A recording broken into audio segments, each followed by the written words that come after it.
O que eu venho apresentar é talvez um recorte, como você bem disse, que intersecciona duas partes muito importantes. Primeiro, a história de uma travesti dentro de um contexto de produção daquilo que a gente tem chamado hoje de epistemologia ou epistemologias, né? Para quem não sabe, a episteme é um conjunto de saberes que vão compor um certo tempo e espaço histórico. Então a gente vai tentar falar mais ou menos nesse sentido. O segundo ponto é que, para entender isso e o motivo de estar aqui e você fazendo esse chamado da pessoa, convoca essas tantas Saras que foram apresentadas. Eu sou uma mulher muito recentemente, porque vou me compreendendo como mulher muito recentemente, porque ao longo da minha vida eu cresci com travestis, então eu sempre soube que eu era travesti. Fazer-se mulher, Simone de Beauvoir, que vai me ensinar de um modo muito preciso para que eu entendesse que essa mulheridade em disputa, ela compõe vários sistemas, né? Isso não me torna menos mulher. Isso me torna uma contingência a ser pensada. E eu faço isso a partir das grandes teóricas sapatãs, lésbicas, que estudo, porque são essas mulheres que me ensinam, talvez, a enxergar melhor e com melhor equidade aquilo que a gente chama de contingenciamento ou contingência de gênero, não é? Enquanto os homens são grandes, vai, abre, faz. As mulheres são senta direito, fecha as pernas, fala baixo, contenha-se. Então, esse contingenciamento que Simone de Beauvoir fala no Segundo Sexo, é uma estrutura que ela não é trazida a princípio num rasgado, mas ela é feita de minúcias que vai te apreendendo de uma forma enredada que quando você se percebe, você está dentro de um jogo cênico. Esse jogo cênico vai ser chamado de performatividade, performance a princípio pela Judith Butler, depois de performatividade. Estou dizendo isso porque eu estou realmente muito cansada de fazer uma fala profunda como a que eu farei e ser chamado de relato de experiência, ponto.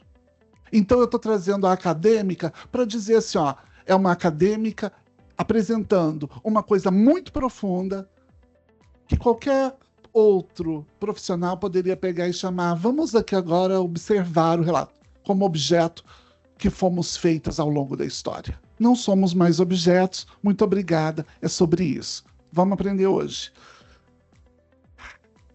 Dito isso, vocês estão vendo aí uma coisa muito bonita que eu não consigo enxergar, inclusive, mas que lá naquele amarelinho está dizendo assim, ó, a vida, ela é trágica para quem sente, mas ela pode ser cômica para quem pensa. Ela pode ser mais leve para quem pensa. E isso nos faz pensar o seguinte, é uma frase do João do Rio, um cronista do século retrasado, que morava no Rio de Janeiro. E isso significa que durante muito tempo em nossas vidas, quando a gente estava debaixo do porrete, passando por dificuldades horrorosas, todos nós, né? Todos aqui ao seu modo, a gente sentia uma série de problemas e aquilo parecia que não ia ter fim. Até que a gente dorme uma noite, muitas vezes, resolve muitos problemas para todos nós. Outros problemas vão demorar algumas noites a mais, mas sempre haverá a resolução desse problema de alguma forma, ainda que seja por muitas noites. Então, depois de algum tempo, a gente vai aprendendo que essa tragédia, as tragédias, depois de um certo tempo, elas podem se tornar campo de riso. A gente pode rir das nossas desgraças, mas isso vai exigir um tempo. Eu vou tentar explicar como que esses tempos também eles dialogam com aquilo que eu falo. Eu tenho alguns minutos para isso. Eu estou mostrando aqui para vocês uma prévia daquilo que significa o patriarcado. Eu sou uma pessoa que vai nascer na década de 70. O patriarcado é um conjunto de estruturas que é muito complexa, né? Porque ela tem esses arranjamentos, esses arranjos que perpassam tempo e espaço para se consolidar. E é justamente o patriarcado que vai fazer com que uma mulher, lá em 1930, tendo 4 filhos, sendo mãe de 4 filhos, né? Ela vai ter filhos a partir de 1950, já nasce o primeiro filho. Ela tem 4 filhos e o primeiro filho não era filho do marido, então ela foi obrigada a casar com um italiano que passava pela cidade e ficou com esse italiano casada. Ela levou essa vida até a década de 70, uma mulher casada com 4 filhos. Um dia essa mulher apaixonou pelo amante. Ela arrumou um amante, ela era dessa. E ela decidiu que para poder ficar com o amante, ela faria qualquer negócio. E um amante diz: para ficar com você, só se você engravidasse. Como você tem 4 filhos e passou por vários abortos, não vai ser dessa vez. Ela fica grávida, ou diz que fica grávida, forja uma estrutura de gravidez para poder ficar com esse amante, diz que está grávida, aparece com uma criança 9 meses depois do anunciado. Essa criança, depois a gente vai descobrir que ela foi usurpada de um hospital. A mãe era uma doida. E o pai dessa criança, o genitor, era um artista de circo. O artista de circo que estava passando pela cidade, que estuprou a doida da cidade, que ficou grávida. Foi essa criança que essa mulher encontrou para poder fazer de conta que era seu filho. Ela leva a criança para casa e eles fazem uma família feliz atendendo ao patriarcado. Papai, mamãe, filhinho. Essa criança tinha um problema sério, porque estava tudo certo, imagina. Ela tinha um filho, o marido largou a vida para lá com os outros filhos e estava com aquela criança. O problema é que essa criança, quando nasceu, exatamente por ser de uma mulher abusada, essa criança nasce com sífilis congênita. E a sífilis congênita vai provocar uma série de coisas, dentre elas uma perda ou um avanço da pressão do globo ocular. E essa criança fica cega de um dos olhos ainda na infância. Em 1975, 1970, a gente está falando da ditadura cívico-militar no Brasil. São tempos muito difíceis. Essa mulher, ela chega com uma história muito bem feita para uma sogra e fala para a sogra: cuida dessa criança, porque é do seu filho, é meu filho, mas é meu com seu filho. E porque eu tenho outros 4 filhos e meu marido quer me matar. E ela deixa essa criança com essa sogra, a avó. Essa avó, a mãe do marido, do agora marido, ex-amante, cuida dessa criança, desse bebê, dos 0 até os 12 anos de idade. Aos 12 anos de idade, essa criança, que sempre foi uma criança esquisita, estranha, feia, marginalizada e odiada por tanta gente, essa criança era meio viada. Ela cresceu com uma outra menina, uma prima. E foi assim que foram sendo estruturadas as relações para essa criança. Aos 12 anos, essa criança que não era, que usava roupinha de mulher, que fazia um monte de coisa, lá atrás, nos anos 70, 80, começa a ficar mais atrevida, afinal de contas já era adolescente. E é justamente nessa adolescência que essa criança precisa voltar para os braços do pai e da mãe. A avó morre. A única pessoa que ela tinha como referencial era essa avó. A avó morreu e ela vai para os braços dessa mãe e desse pai. A mãe odiava. porque a mãe só precisava dessa criança para poder pegar o pai. Durante a infância, depois que a avó morre, e ali no início da adolescência, as lições de senta direito, fala grosso, fala igual homem, isso é certo, isso está errado, eram sempre feitas com ponta de cigarro. As queimaduras no corpo dessa criança que vai se tornar adolescente são várias. Tem queimadura no rosto, na mão, no pé, nas pernas. Porque eu estou falando de uma família de classe média alta. Até que, dos 12 para os 13, ela manda a criança sair de casa.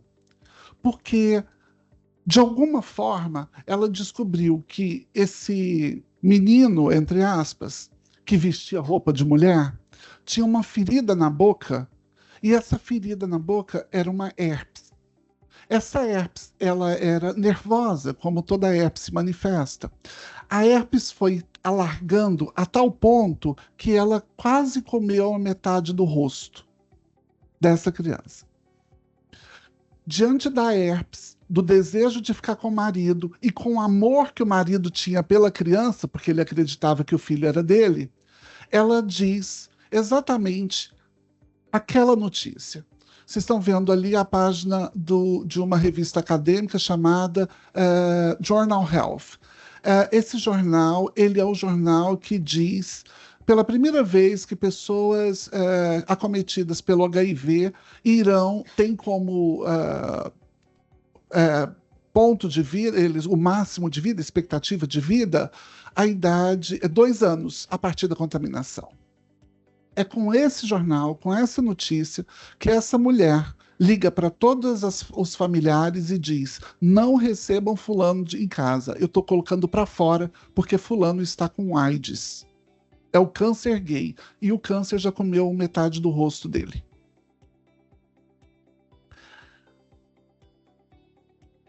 É claro que eu fui embora, né?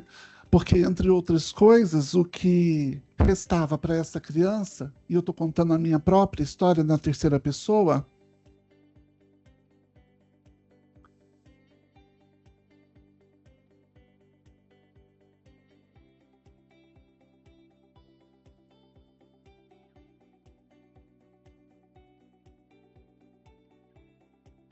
foram uma série de crimes que continuavam a acontecer.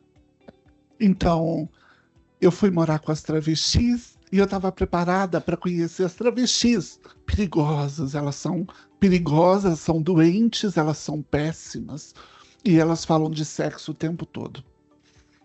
E eu tinha 12 anos e fui conhecer as travestis. Quando eu cheguei lá, doutor, para conhecer as travestis, porque minha mãe me bateu muito e me jogou para fora de casa, na saída, junto com o chute que meu irmão me deu, ele disse: põe para fora mesmo, mãe. Eu vi ontem mesmo. Ele estava prostituído na Avenida Paranaíba. Eu estava chorando até aquele momento. Eu comecei a rir. Porque eu falei: ganhei na Mega Sena. Até ontem eu não sabia o que eu era. Agora eu descubro que eu sou travesti e posso trabalhar na Paranaíba. E eu fui a Paranaíba. Na Avenida Paranaíba, uma avenida famosa, onde todo mundo, as travestis se prostituíam, eu também tinha essa possibilidade. Quando eu cheguei lá, veio uma das primeiras, chamava Nanda Lupa. Ela andava meio de lado e ela estava puxando um bode. Um bode. E eu pensei: ela deve ser doida. Ela chegou e falou: e aí, que é isso, hein? Fazendo o que aqui essa hora? Falei: a minha mãe me colocou para fora. E aí contei a história. Ela sentou, ficou do meu lado e me abraçou. Passou mais um tempo, a Nanda Lupa estava levando um bode para fazer um trabalho para outra que ia morrer, certamente. A outra que ia morrer veio andando e ela falou: cuidado que ela rouba.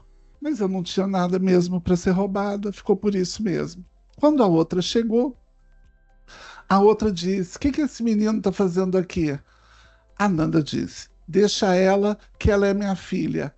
A outra falou, sua filha por quê? Você tem registro? Ela falou, não. Eu falei, então é minha também. E pela primeira vez, de uma criança que não tinha nenhuma família, eu tinha de novo alguém para poder dizer que me esperava. Eram as travestis. Vivendo com elas, eu nunca podia falar palavrão. E de fato eu nunca falei. Não sou uma pessoa de palavrão, porque para quem conhece prostituta e para quem conhece quem prostitui, quem é da noite, as coisas da noite, elas não são para o dia. E as coisas do dia não são para a noite.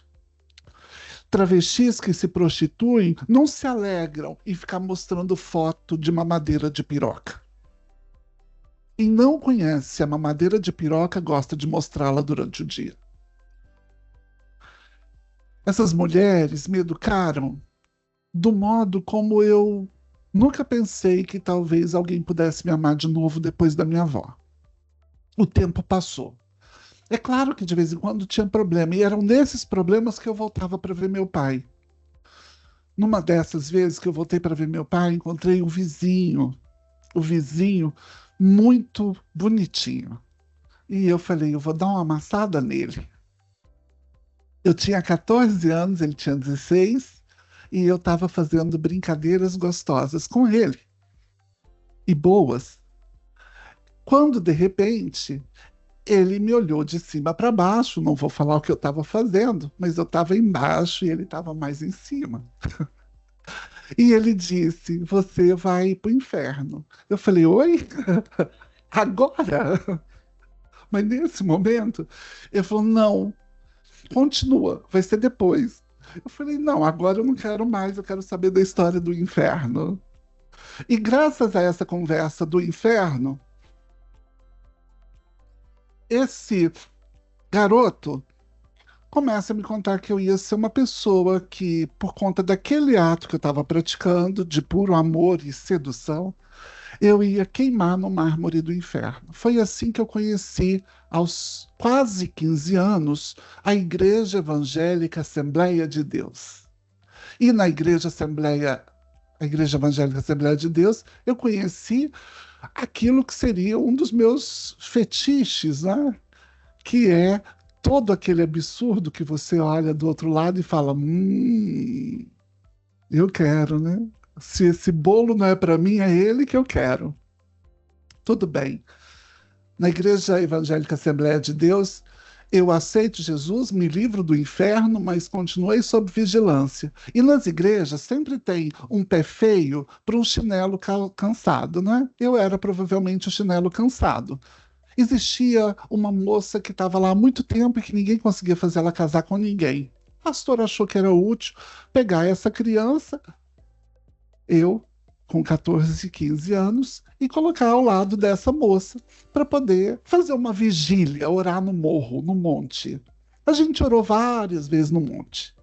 Numa dessas orações, o cajado subiu fortemente. Ai, eu não sei como que descreve isso, né?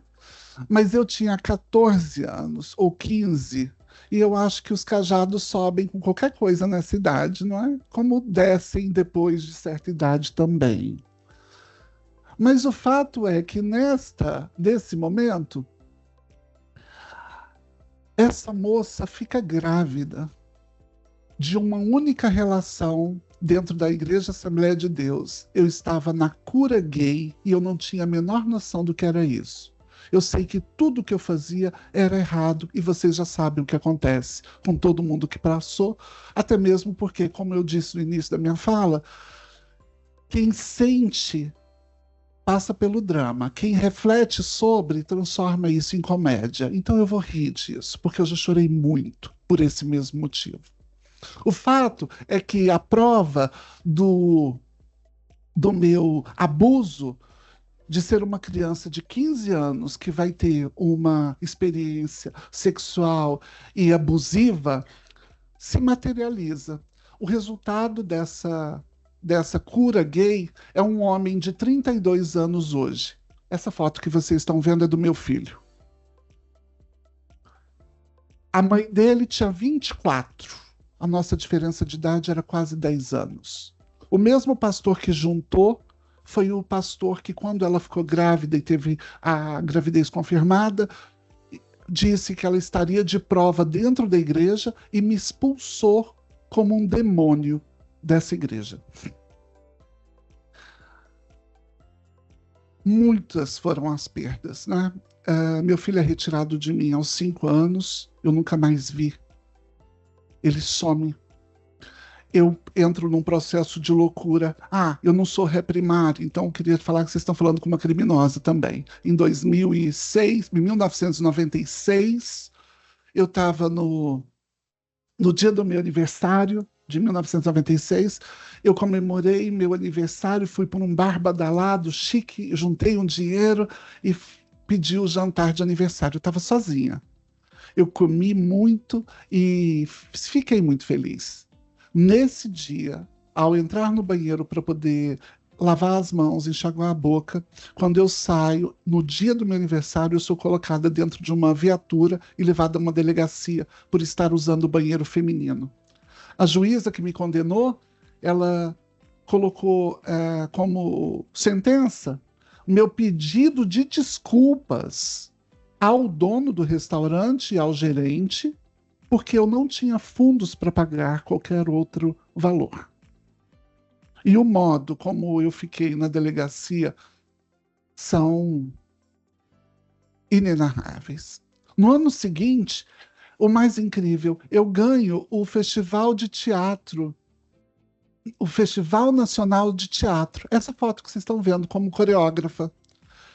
Eu poderia ser a Débora Coker, né? Mas parece que a meritocracia não estava me olhando naquele dia. Então, esse é o espetáculo ganhador do Festival Nacional de Teatro em 1996. O meu nome não aparece nos jornais, porque um espetáculo teatral com nome de travesti, sobretudo dirigindo e coreografando para uma grande companhia, não poderia dar muito certo. Em cima é uma foto minha com duas mulheres trans na cidade de Londres, onde eu morei nos anos 2000. Embaixo, quando eu encontro um artista da Rede Globo, eu era cabeleireira, fui cabeleireira há muitos anos, cabeleireira e maquiadora na cidade de Londres. E um dos meus pontos máximos, assim, se é que não é essa foto com esse moço de baixo.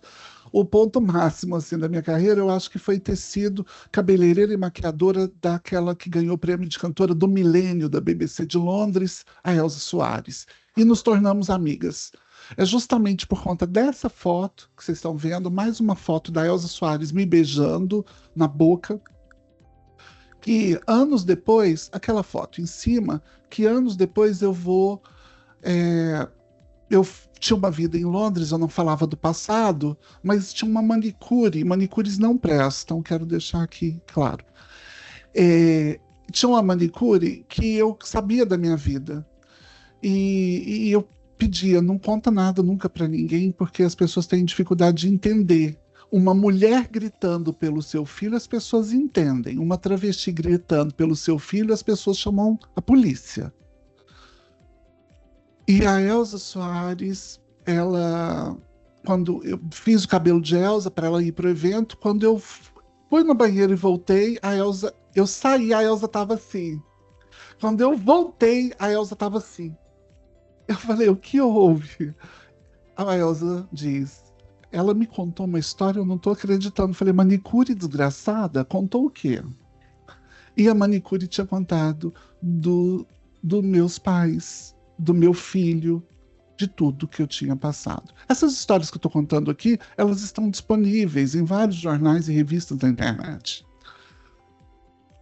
Quando essa foto viralizou de cima, eu e Elza, nas redes dela, aquelas pessoas desgraçadas da Igreja Evangélica Assembleia de Deus, que todas eram horríveis e nenhuma delas prestava, na minha cabeça,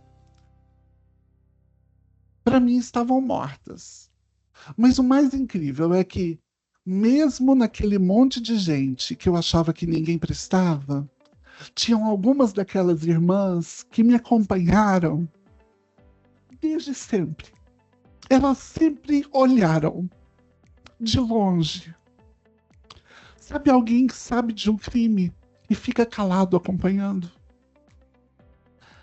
Uma dessas mulheres, ou várias delas, facilitaram coisas para que chegassem no meu filho. E é dessa forma que eu encontro o meu filho nas redes sociais. Um dia, eu estava em Londres e alguém liga e fala: ligar no Brasil urgentemente. Uma pessoa que eu não sei quem era no Facebook. Eu ligo no Brasil, chego aqui no Brasil, ligo no Brasil, alô, quem tá falando? A pessoa respondeu: alô, quem tá falando? Falei: olha, uma voz igual a minha. Falei: aqui é a Sarah Wagner York, de Londres. Aí a pessoa diz: oi? Falei: I don't speak Portuguese. E a pessoa diz do outro lado: bença, pai. Que saudade do seu cheiro. Foi essa a frase. De 15 anos, de um filho que eu não via. Mas é claro, isso não dói em quem não passa. Eu, uma mulher que só enxerga de um dos olhos, que passa por sérios problemas de saúde ao longo da vida, encontra um filho 15 anos depois. E é claro que nós nos tornamos pessoas que se amam, não é? Afinal de contas, eu mostrei aquela foto para vocês. Aqui, eu passei duas seguidas. Acho que é de cá que se eu voltar. Isso. Aqui é quando eu decido voltar para o Brasil. Quando eu cheguei no Brasil, quem me recebeu foi essa travesti chamada Rudipinho. E aí eu passo logo num concurso de cara, boa, né, bicha? Passou num concurso de cara para professora de teatro na cidade de São Pedro da Aldeia. Esse aí é o concurso. Depois veio isso que talvez seja um dos grandes tesouros. Eu sempre via nas provas do vestibular escrito assim: Machado de Assis, Camões, segundo Fernando Pessoa, não é? Tem assim, as citações. O dia que eu vi meu nome no vestibular da universidade, eu quase morri. Falei: olha, agora eu acho que eu sou uma acadêmica. Depois estou mostrando isso porque aquilo foi pela Universidade Federal de Goiás. Depois a gente fez a REDOC em cima, um trabalho onde a gente reúne vários trabalhos de pessoas trans e travestis. Ali naquela revista, a concepção dessa capa é da Lívia Lemos, a contracapa é de Laerte Coutinho, o primeiro texto falando sobre Chica Manicongo por uma travesti de Jaqueline Gomes de Jesus está nesse compilado. Renata Carvalho, que fez Jesus Rainha do Céu, eu falava para ela ainda não escrevia. Eu falava: escreva qualquer coisa, escreva Atirei o Pau no Gato, mas a gente precisa registrar a Renata de hoje nos anais acadêmicos. Porque foi isso que nos foi negado. É sobre construir uma epistemologia. O texto de Renata está aí. Em 2018, eu peço, junto com o pessoal da Universidade Federal do Mato Grosso, o título de honoris causa do João Nery. O título é concedido ao João Nery, que foi um homem trans, que teve a vida dele cancelada. Ele era uma mulher, então quando ele transiciona para homem, ele perde todos os documentos dele, porque naquela época não podia, então é como se ele tivesse que renascer. Essa história é contada por ele em 2 livros, mas nesse a gente faz uma homenagem ao João. Isso foi muito difícil. O João Nery, ele passa uma vida enquanto professor universitário, não reconhecido, ele não pode dar aula, ele não pode fazer nada, ele vai ser pedreiro. Ele vai ser alguém que trabalha com tudo, né, que não podia. Em cima, o CRP, o Conselho Regional de Psicologia, em 2019, a partir de uma travesti chamada Cel Cavalcante, que hoje é a presidente desse conselho, na época ela ainda não era, A CEL entra com pedido ao Conselho Regional de Psicologia para que o João receba a carteira pós-morte, mas que isso significaria muito para nós. Esse é o filho dele e essa é a viúva do João Nery. Em 2020, essa foto embaixo com a Bruna Irineu, uma grande pesquisadora brasileira, e Silvia Guião, uma das maiores pesquisadoras do Brasil, que vai fazer o trabalho de mapeamento das produções diversas sobre políticas públicas para pessoas LGBT. Nesse momento, eu me torno a primeira travesti, a primeira pessoa trans a ancorar no jornalismo brasileiro. Porque a travesti fazendo piada, a gente já tinha, a travesti fazendo programa para os outros, mas ancorar, dizer a pauta é essa, e sem riso, ali foi o primeiro. Porque a gente queria mais. A gente queria que as pessoas vissem e entendessem a grandeza, né? E ali outras tantas travestis. Embaixo, em cima, eu estou mostrando as Meg Rayara, ali acho que Letícia, a moça que traduzia os textos lá do início do transfeminismo, né, que chama Beatriz Bagagli, que é um ícone, né? Imagina, em 2010 as pessoas não tinham acesso, ela vai e traduz os textos e coloca num site dela, que chama Transfeminismo. E embaixo eu não estou enxergando, mas deve ser alguma coisa interessante. Em cima, o pedido do honoris causa da Keila. Embaixo, essa moça que está entre eu e essa de vermelho é uma menina trans chamada Dandara Vitória, que fez um trabalho muito bonito chamado Direito na Esquina. Ela é do direito e ela pediu para que eu lesse o trabalho dela e comentasse. Ela fez um trabalho muito bonito, mostrando qual a importância de uma travesti no direito, no exercício do direito, e qual que é a implicação de alguém que aciona o direito a partir dessa travesti. Um grau comparativo. O livro está à venda. Eu fiz a correção, a revisão e participei pela primeira vez de uma banca de direito da USP. Então, para quem já participou das bancas da USP, a nota é única, né? Só tem um avaliador. E aí, com muita honra, eu dei um 10 imenso para ela. Continuamos mexendo no projeto. Essa é a primeira travesti a estar em Harvard. E ela entra esse ano. Talvez para vocês, que sempre estiveram nesses lugares, ou tiveram pessoas que estão nesses lugares, talvez seja tão corriqueiro. Meu primo foi para Harvard, minha prima foi. Mas imagina uma travesti em Harvard. Eu nunca tinha visto isso na minha vida. E talvez eu não veja tão cedo. Essa conversa toda, ela se encerra fechando a minha fala e trazendo junto às minhas lágrimas, isso que a gente tem feito, que é produzir arquivo, produzir presença e produzir, sobretudo, doutor, modos de implicar o corpo arquivivo. O que significa isso? Quando a gente pensa em certas coisas, a Patricia Hill Collins trabalha com um conceito que chama imagem de controle. Então, quando eu falo para você, mulher, preta, 60 anos, pense nela. O que vem à sua cabeça? Durante muitos anos, no nosso imaginário, essa mulher era uma gorda à beira de um fogão. Ela era a tia Anastácia, porque o Monteiro Lobato nos ensinou dessa forma. Hoje, quando eu falo isso, a minha mente vai direto para Naomi Campbell, uma das grandes deusas, não é, das passarelas mundiais e que levou o preço do andar a níveis estratosféricos, junto com outras tantas. Quando eu falo travesti, o que vem à sua mente?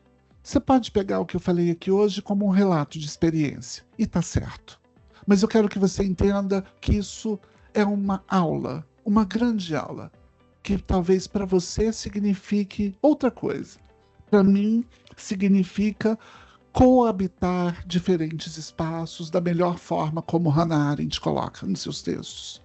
Quando Lilia Schwartz foi receber o prêmio da Academia Brasileira de Letras, na noite anterior, eu disse: nos leve conosco. Nos leve conosco. E ela, carinhosamente, pela primeira vez na história da Academia Brasileira de Letras, ela escreve sobre o transfeminicídio no Brasil. A academia nunca tinha ouvido falar dessa palavra. Uma conversa de Instagram, horas antes. Cida Gonçalves, a ministra das Mulheres, publica uma foto. Só tem 2 fotos com muitas milhares de curtidas no Ministério das Mulheres da professora Cida Gonçalves. 2. Uma que tem muitas curtidas e alguns comentários, com Xuxa. E uma outra com muitos comentários, muitas curtidas e muito ódio. Onde está eu, a ministra, apresentando o grupo de pessoas trans para ela. Nós vamos, eu peço para que ela faça uma delicadeza. Falei: doutora, ministra, eu sou uma mulher monocular, a senhora pode gravar com a sua voz uma mensagem para as mulheres cegas do Brasil? Ela ficou tão tocada com aquilo que ela pegou o celular e gravou a mensagem. Eu mandei para um grupo de mulheres cegas. Você imagina, um grupo no WhatsApp de mulheres cegas. Você tem noção que 900 mensagens de áudio é uma piada para nós, né? Aquilo é um bom dia. Então, quando essas mulheres receberam aquilo, imediatamente o negócio pipocou, porque elas se sentiram assistidas. Nesse inteirinho, a ministra ficou tocada e postou uma foto nossa, com 4 travestis, dizendo: o Ministério das Mulheres vai funcionar para as mulheres. Ela não estava falando, talvez, de travestis apenas. Ela estava falando das mulheridades e suas diferenças. A postagem mais atacada, com mais níveis de transfobia, é essa. Foto da Ampof, onde eu estou falando. Eu sou a única travesti convidada para fazer uma fala na Associação Nacional de Filosofia, Ampof. Quando eu chego, fui olhar os comentários. Em todos os comentários é parabéns. Na minha foto está escrito: cadê os demais travestis da filosofia? Dentro, a gente ainda está disputando com as nossas. Ninguém foi na foto dos homens dizer: cadê as travestis da filosofia? Mas na minha escreveram isso. O que talvez seja um dado triste para quem caminha tanto sem conhecer a história alheia. E aí eu acho que, para finalizar, como a gente está falando de família, e família está relacionada etimologicamente àquilo que é do pai, aquilo que é do Senhor, não é? Fâmulos, vem de propriedade do Senhor, e eu nunca quis ser propriedade do Senhor, nem agora nem nunca, né? Somos propriedade de nós mesmas, espero que eu não seja nunca mesmo. Eu pergunto para quem carrega essa família dessa forma: que tipo de família que vocês esperam ou desejam enxergar?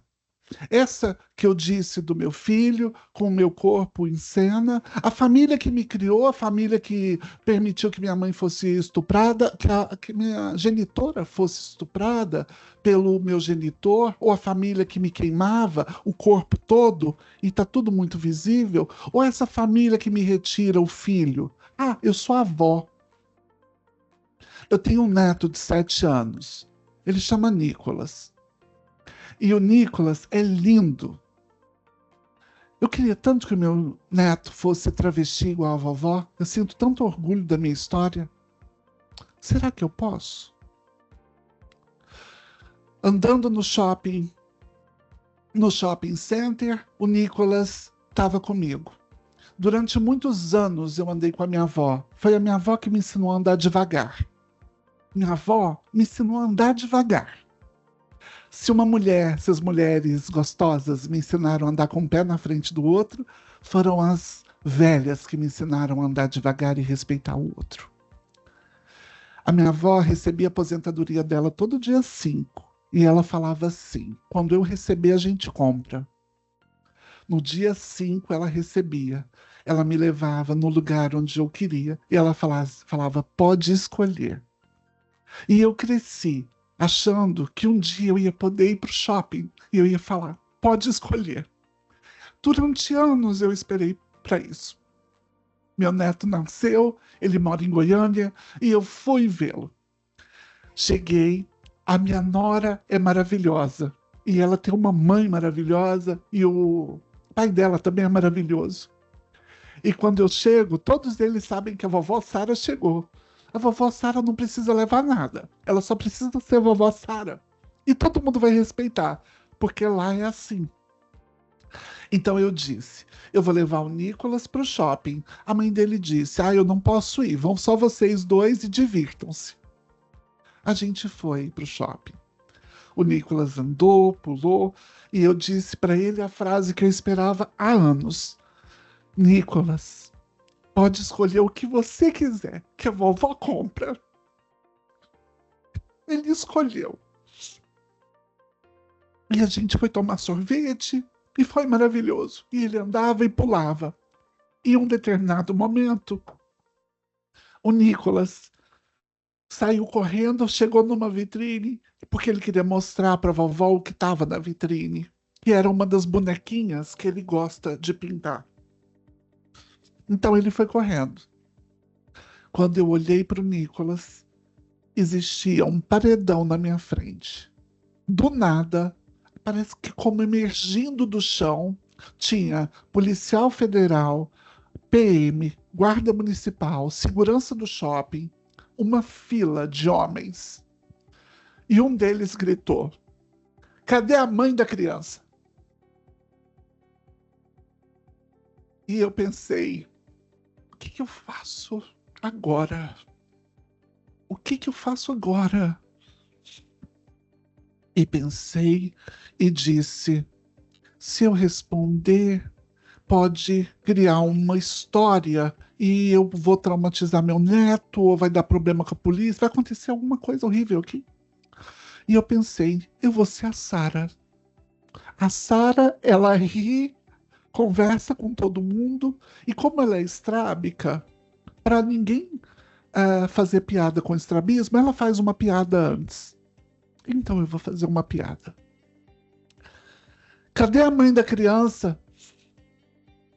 Nicolas, vem cá, volta aqui, vem aqui no colo da vovó. Vovó vai te mostrar, te apresentar os amigos dela, super poderosos. Vem cá. Aos berros. Ele veio correndo, eu peguei e falei: esse aqui. Ai, olha aqui, ó, meu netinho, gente, olha que bonito. Esse aqui é o fulano de tal, esse é o fulano de tal. Tudo amigo da vovó, Nicolas. Agora fala pra ele que você é o mais especial porque a vovó comprou presente. Aí ele: ai, minha avó é maravilhosa, minha avó ela fala 20 idiomas, minha avó desenha. Diante do escândalo de afeto que eu fiz, eles tiveram que recuar. Constrangida, machucada, e sabendo exatamente que aquilo podia se desdobrar numa das piores cenas do mundo, eu fui pro carro, coloquei ele na cadeirinha, entrei do lado e vim andando. Vamos embora para casa. Passaram alguns minutos, ele falou: vovó, queria fazer xixi. Falei: amor, você consegue segurar só um pouquinho que a vovó já tá chegando em casa? Ele falou: vovó, eu tô muito apertado. Eu cresci vendo as minhas amigas tirando o pipiu dos meninos para fora em qualquer lugar. Eu vi minhas amigas procurando banheiro para poder levar suas filhas a qualquer tempo. Eu pensei: o que eu faço? Ele só quer fazer xixi. E mesmo ateia, naquele dia, eu aceitei Jesus por 5 minutos só para fazer um xixi. E desci do carro, baixei o shortinho, ele fez xixi. E a gente conseguiu chegar em casa. E eu pensando: será que de hoje a gente passa? Esse foi só um dia. Tantos outros viriam. Mas para esses outros, eu convido vocês a conhecer esse passo a passo de tornar-se gente nesse Brasil, que não é para todo mundo. Mas gente como vocês tem tornado esse mundo para gente como eu. Muito obrigada por isso.